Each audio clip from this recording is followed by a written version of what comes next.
Hello and welcome to this session as part of Small Charity Week. We're delighted to take part. We hope you find it helpful and also please visit many of the other things that are happening this week.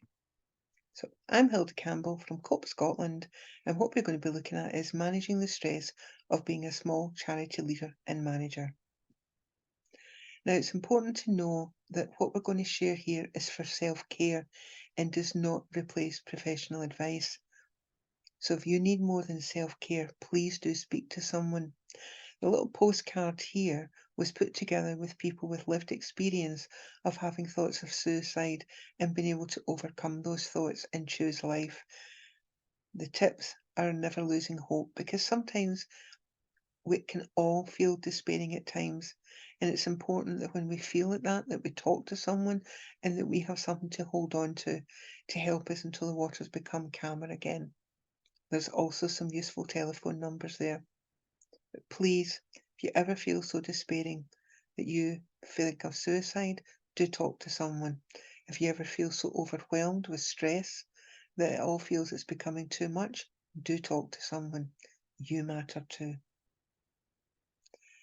What would be helpful is just to take a moment to think.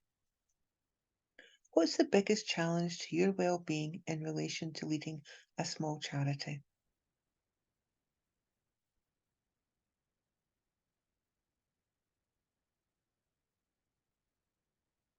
And then think, what is the greatest reward in relation to leading a small charity? Because it's that reward, that feeling of helping make a difference, seeing someone get their smile back, knowing that in a world full of challenges, what we are doing is part of the solution, can help us. But it also matters that we look after ourselves so that we're in a place to look after others. Really important to remember, you're not a robot or a machine. You're a human being and you matter too. Let's take a moment to pause. Just breathe. Sometimes in the business of the day, we can feel that we just don't have a moment to breathe. And sometimes that's all we're talking about. 60 seconds, 120 seconds. Time to call your own.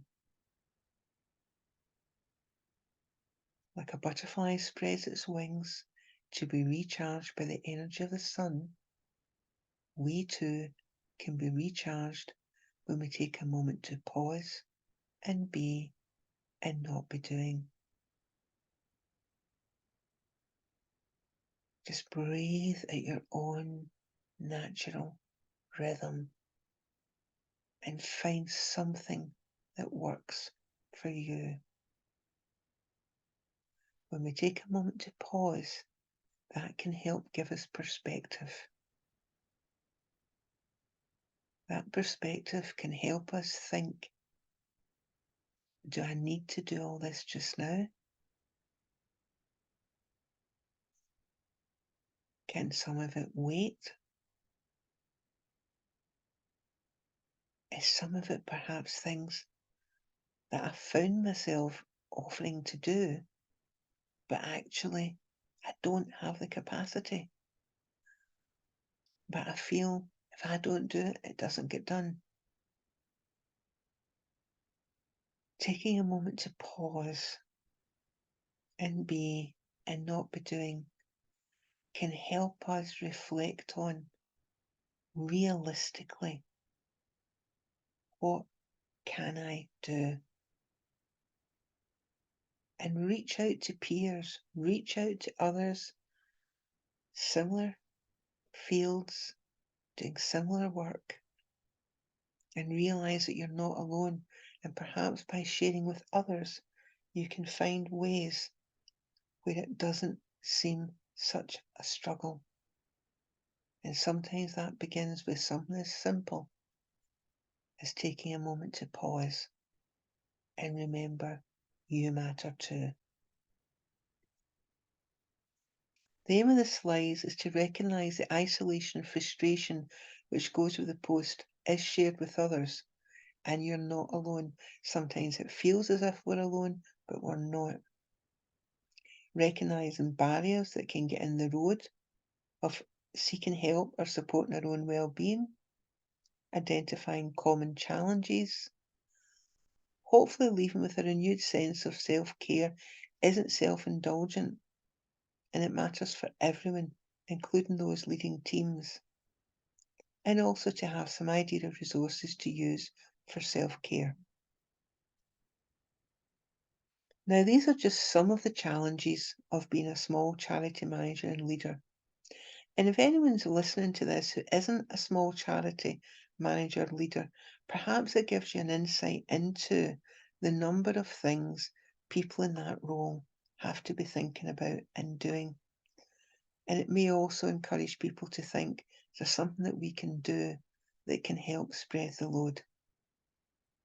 Accepting the fact that some people have more responsibility than others, but if we take a collective responsibility towards achieving the charity's objectives, then that can help us all have a better sense of well-being.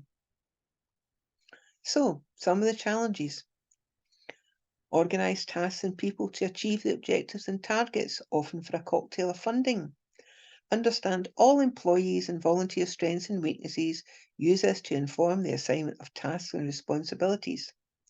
Promote a productive working environment, making sure conflicts are addressed, no one feels bored, and morale is high. Treat every employee as an individual, work on their needs, including learning and support needs. Don't have one blanket approach for everyone. Encourage people to speak up, challenge what you're suggesting.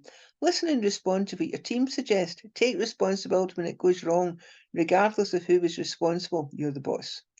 Be aware of all your team's personality types. Manage them accordingly, recognising some may prefer positive feedback more often than others, but ensuring everyone feels appreciated.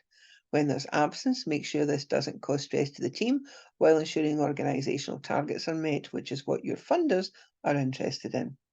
Ensure people only work contracted hours, and if they work overtime, to find the budget to pay for this, or ensure time is taken back promptly. Make sure everyone has an undisturbed lunch. Make sure the team's well-being needs are met.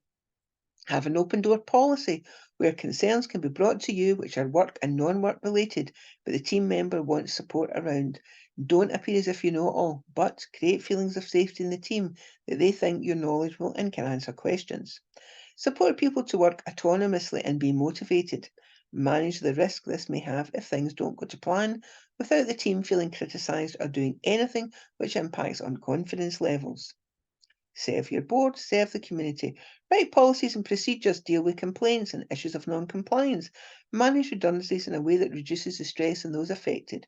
Recruitment and retention, manage budgets, negotiate terms for the team, find premises, move premises, marketing, communications, social media content, web content, risk assess, everything. Ensure compliance with statutory responsibilities, ensure compliance with charity regulations. Attend meetings, sometimes wonder why. Find time to deal with the work that comes from meetings. Maintain positive relationships with partners. Maintain positive relationships with funders. Ensure positive relationships are maintained within the charity. Maintain positive relationships with the community you serve. Pivot to adapt to new challenges facing those you serve while still doing what you always do. And this can include when funding's lost, because the people you serve are still looking for that service, even though it's no longer being funded. And one of the challenges for the small charities based in local neighbourhoods is that because we are directly connected to the communities we serve, it becomes a challenge to say we don't do that anymore because we don't have the funding. So what we try to do is to find a way to do it all, and that's just not realistic. Engage stakeholders in everything you do. Use the principles of co-design production. Find time to breathe. And I'm sure the list could go on. Is it any wonder that small charity managers and leaders are feeling just a little bit stressed, a little bit overwhelmed? Is it realistic to expect any one person to be able to do all this alone? And alone is a word that is used often when people are talking about how they feel. And that is why peer support matters. People doing similar things may have different experiences, but what they have in common is an understanding of the challenges. And sometimes being understood can help us to then take the next step, which is going to be good for us, our families, and our teams. Because we, like everybody else, have so much more dimensions to our life than simply the title we wear as manager or leader. It's important to reflect on what you do to look after you. So take a moment to think about, what do you do to nourish your own self-care? And really think, what do you do that looks after you in a way that is helpful and healthy? And once you've done that, ask yourself, when was the last time you did this? Now, if it was today or yesterday, great. But if it was 3 weeks ago, can't remember, then perhaps you need to reflect on, what can you do for self-care that is part of every day? We're all different, but there are more ideas out there than we can possibly imagine to suggest that is good for our well-being and our self-care. It's putting something together that works for you. Some will be shared in these slides. If you go onto the Cope Scotland website, there are lots more, but there are lots of places where you can find information around self-care. What matters is it makes sense to you. It's something that you can build into your life every day because you matter. I've put this little quote in because I think it does show some of the challenges we have when we're living on a pedestal. We never want to get put in a pedestal. It's just sometimes when you're in a leadership role, people imagine that you have got all these abilities, and deep down inside you're thinking, so to the world it's cool, calm and collected, but inside it's thinking, So the challenge of leadership is to be strong but not rude, kind but not weak, bold but not bully, thoughtful but not lazy, humble but not timid, proud but not arrogant, have humour but without folly. We're only human. It matters that we're kind to ourselves as well as being kind to others, and also about managing expectations of ourselves and also managing the expectations others have of us. Take a minute to think, what would help you have a balance between what you need to be for others and who you need to be for yourself? Because it's not either or, it's both. We do have responsibilities, but we also have a responsibility towards ourselves. So how do we look after ourselves while simultaneously looking after everybody else? Some of the barriers to self-care can be time, guilt that we are looking after ourselves and not looking after everybody else, an over strong sense of responsibility, that everything is our responsibility. All the suffering in the world, it's our responsibility to fix. All the pain that people are experiencing, it's our responsibility to fix. And somewhere we need to stop and think, is it all my responsibility? Is it all down to me? This bit here I can do to the best of my ability, but I'm not responsible for it all. Sometimes we can feel we don't have anyone else to help. Sometimes we don't have anyone else to help, depending how small the charity is. There can be very small teams, sometimes a team of one, with very willing, helpful, kind volunteers. Knowing what we can realistically do and not overcommitting ourselves is easier said than done. But sometimes we do need to be realistic about what can be done. What we can also find is there's some things that really cause us stress, so we procrastinate and put it off till tomorrow. That only gives us even more stress. We all have different stressors. We all have different things that we can find can be something that we delay on. But it's looking at that within yourself and thinking, okay, if that's the case, is there something that I could do where that doesn't cause me so much stress and I can keep on top of it? We've already spoke about meeting others' expectations, but it's also about meeting our own expectations. And sometimes we set the bar for ourselves far too high. Then we reach that and we think, oh, I'm going to push it up another notch. Because for many of us inside, we have imposter syndrome. We're not really sure how we got here. And we're waiting for a hand on our shoulder to actually say, excuse me, what are you doing here? We need to believe in ourselves. We need to have the confidence in ourselves and our abilities. And sometimes that's hard in small charities. Depending on what meetings you go to, our voices sometimes can seem very quiet because they don't carry the same weight as perhaps larger charities or statutory partners. That doesn't mean to say that what we are sharing does not have value. Our confidence in what we do and the difference that we make is also something that can help reduce our stress and to increase our feelings of being valued.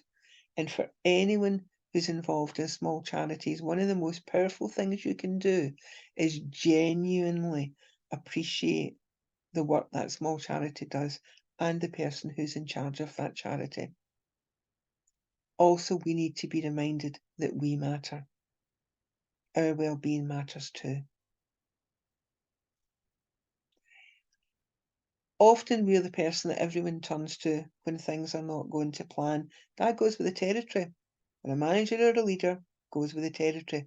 But it's also important that we've got someone to turn to. And again, this is where peer support can help. It may be setting up a peer support group, it may be setting up a community of practice. But what matters is that we also have someone that we can go to, a confidential space where we can offload what's concerning us and also celebrate what we've achieved, because often we achieve more than we give ourselves credit for. Find an exercise that helps clear your mind. If you look at Capacitor website, there are lots of grounding exercises there, including finger holds. It's finding something that can help ground you in the moment. Remember, we spoke about taking the moment to pause. Sometimes when we feel overwhelmed, we agree to something because it's like, right, I don't need to think about that just now. I'll just say, okay, I'll do it. When we clear our mind, that gives us an opportunity to actually reflect on, do I have the capacity to do that? Do I need to do that? What would happen if I don't do it? And also by clearing our mind, we can sometimes be less emotional about the decisions we make. And often it's our emotions that drive us. We care, we want to make a difference, we're value driven. But sometimes it's helpful to look at that with a clearer mind and to bring some logic in and think, I'm only one person, only got a small team. What's realistic that we can do? And what we can do, we do that to the best of our ability. So find something that helps you to have that mental clarity. Plenty of ideas on the Cope Scotland website, but there are also other websites that share ideas. And again, peer support is where we can share ideas together.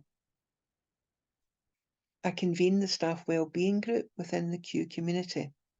If you Google the Q community, you can find out more information about the staff wellbeing group. Guests are welcome. You can also find out about joining the Q community, which is a connected community across the UK and Ireland seeking to improve quality within health and social care services. You want to find out more? Drop me an email. My email will be at the end of these slides. Boundaries really matter to help manage expectations. Now, it's easier to start when our boundaries are in place.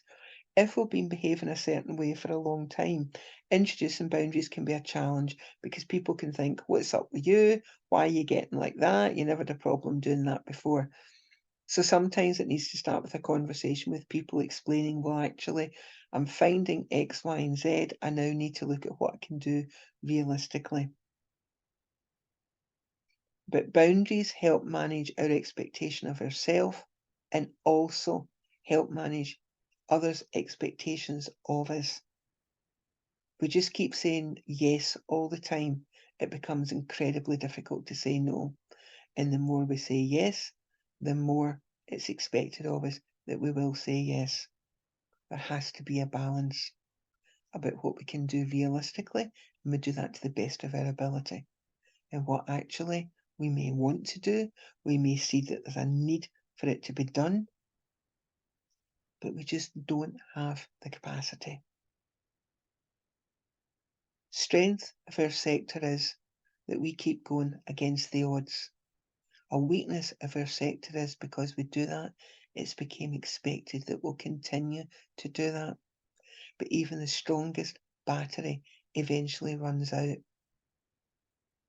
And if we are to preserve the small charity sector, we need to preserve the small charity leaders and be realistic about what we can ask them to do, because we cannot plug every single gap there are in other services.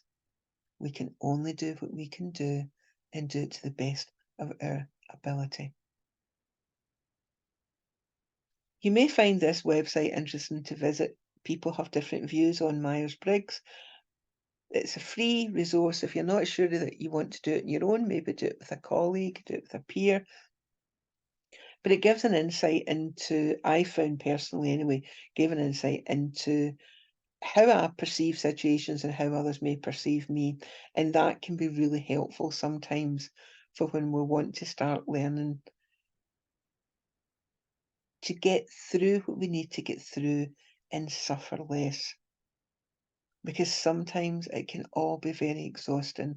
We can feel that we're banging our head off a brick wall, that we're stuck in a room, banging into walls, trying to find a door, trying to find a way out, and it's not there.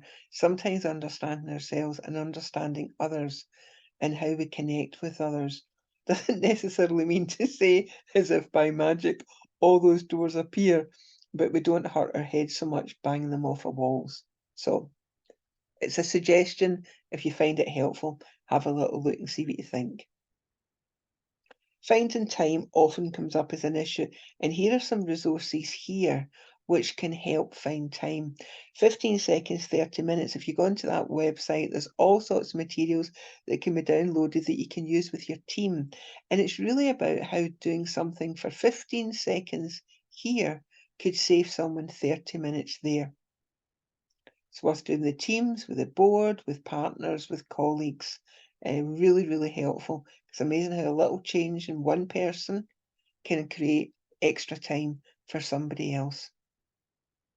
And there are other resources there. The Network Weaver Handbook, freeing up time for transformation, tracking your priorities. Again, that's something that's really helpful because it sometimes can just feel everything's a priority, everything needs to be done.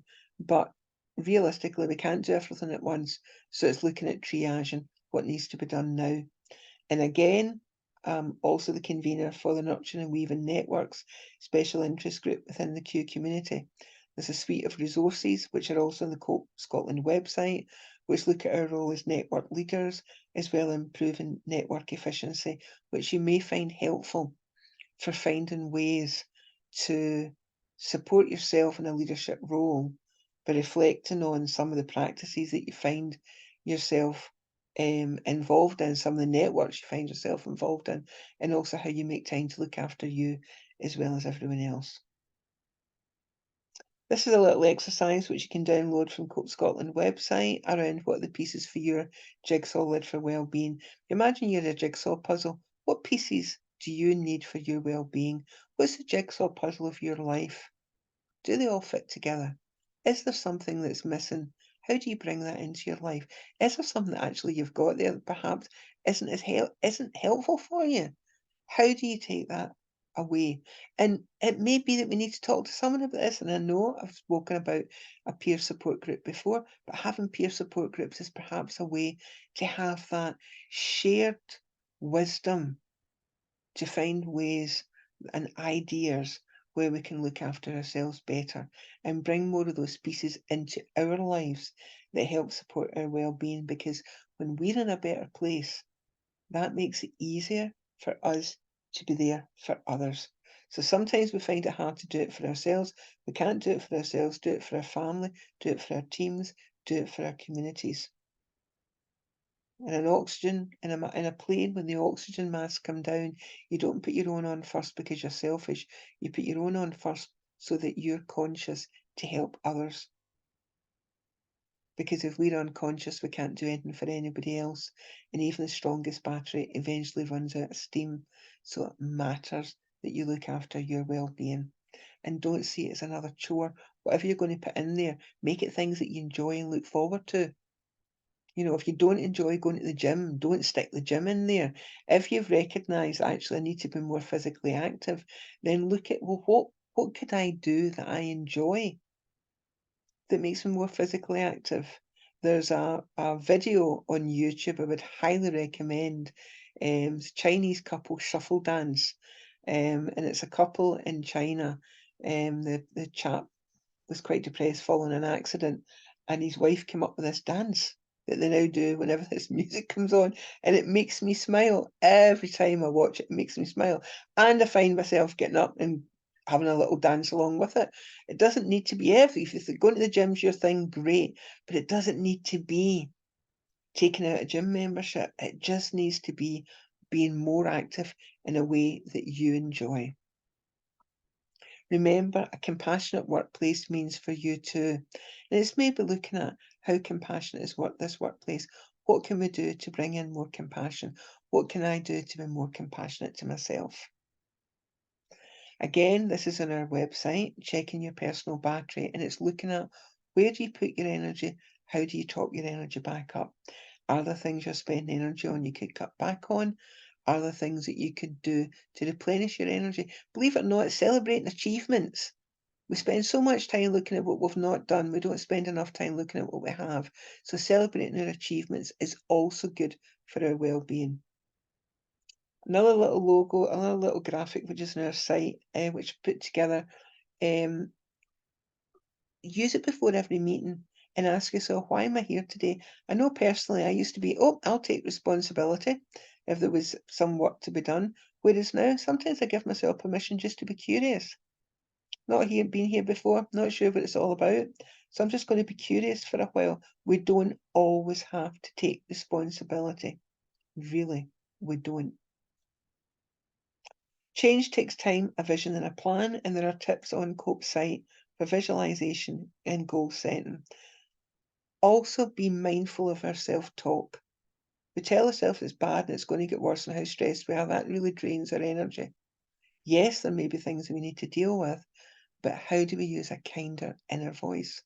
There's a video on our site which you may find helpful on what you're saying to yourself, because you are listening, which can make you very much more mindful of your self-talk. Little workbook again on our site, but it's really helpful if you're feeling a bit flat, and it's looking at how to get your oomph back. Get some fresh air. Nature is good for us. Even looking at pictures of nature is good for us. We can end with 3 invitations. What could you start doing today would be good for your well-being? What could you stop doing would be good for your well-being? And what promise, no matter how small, will you make to care about you too? Thanks for listening. This is just one small step. The next is up to you. That's my details. You want to get in touch? We're delighted to hear from you. Follow us at Cope Scotland. Go to the website if you would like our newsletter. Please remember to look after you. You do matter. Thanks for listening.